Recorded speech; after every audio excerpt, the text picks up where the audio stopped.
சுழன்றும் ஏர் பின்னது உலகம் அதனால் உழந்தும் உழவே தலை. அருமையான திருக்குறள்.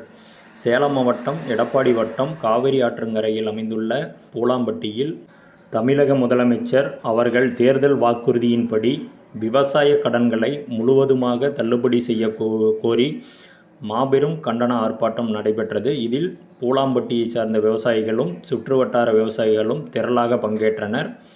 இதில் மாநில விவசாய சங்க நிறுவனர் திரு ஈசன் முருகசாமி அவர்கள் முன்னெடுத்து சென்றார்.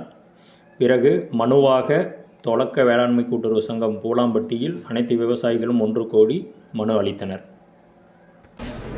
தமிழ்நாடு முதல்வர் அவர்கள் விவசாயிகளுக்கு அளித்த வாக்குறுதிப்படி கூட்டுறவு பயிர்களை எவ்வித நிபந்தனையுமின்றி தள்ளுபடி செய்ய கோரி இன்று கண்டன ஆர்ப்பாட்டம் நடைபெற்றது.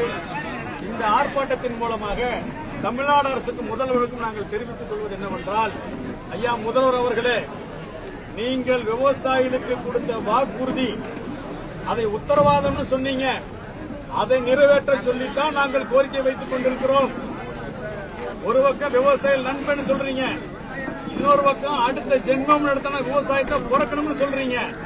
ஆனா இன்னொரு பக்கம் விவசாயிகளுக்கு சொன்னதை செய்ய மாட்டேங்கிறீங்க.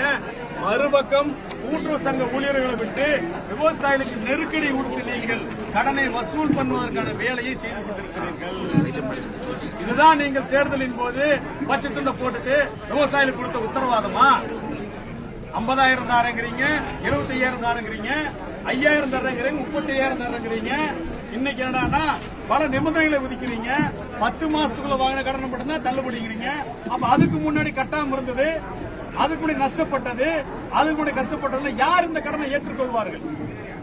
ஆக ஒட்டுமொத்தமாக ஒரு மோசமான கடன் தள்ளுபடி திட்டத்தை தமிழ்நாடு அரசாங்கம் அறிவித்திருக்கிறது. நீங்கள் அதிகாரிகள் பேச்சை கேட்டது செய்யறீங்கன்னு தொடர்ச்சி நாங்கெல்லாம் சொல்லிட்டே இருக்கிறோம். ஆக அதிகாரிகள் பேச்சை கேட்டு செய்யறீங்க அப்படிங்கிறதுக்காக நாங்க முதல்வராக வைக்கல. உங்களுக்கு ஆற்றல் இருக்கிறது, திறமை இருக்கிறது, அறிவு இருக்கிறது, விவசாயம் செய்ய வேண்டும் நினைக்கிறீங்க. ஆனால் ரிசல்ட் ஜீரோவாக இருக்கிறது. விவசாயிகளுக்கு உங்க பேச்சை கேட்டு கடனை கட்டாம இருந்து அபராத வட்டி நாங்க கட்டிட்டு இருக்கிறோம். எனவே விவசாயிகளுக்கு நீங்க தயவு செஞ்சு எல்லாம் ரீல்ஸ் ஆட்சின்னு சொல்றாங்க, இருந்தாலும் நாங்க ரீலா செய்வீங்க நம்புறோம். விவசாயிகளுக்கு கொடுத்த வாக்குறுதிப்படி உடனடியாக எவ்வித நிபந்தனையும் இல்லாமல் கூட்டுறவு பயிர்களை தள்ளுபடி செய்யணும்.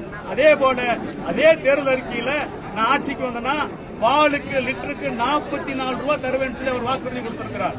இந்த 2 வாக்குறுதிகளையும் உத்தரவாதம் தெரிவிச்சிருக்கிற அவர் உடனடியாக நிறைவேற்ற வேண்டும் என இந்த ஆர்ப்பாட்டத்தின் வாயிலாக நாங்கள் கேட்டுக்கொள்கிறோம்.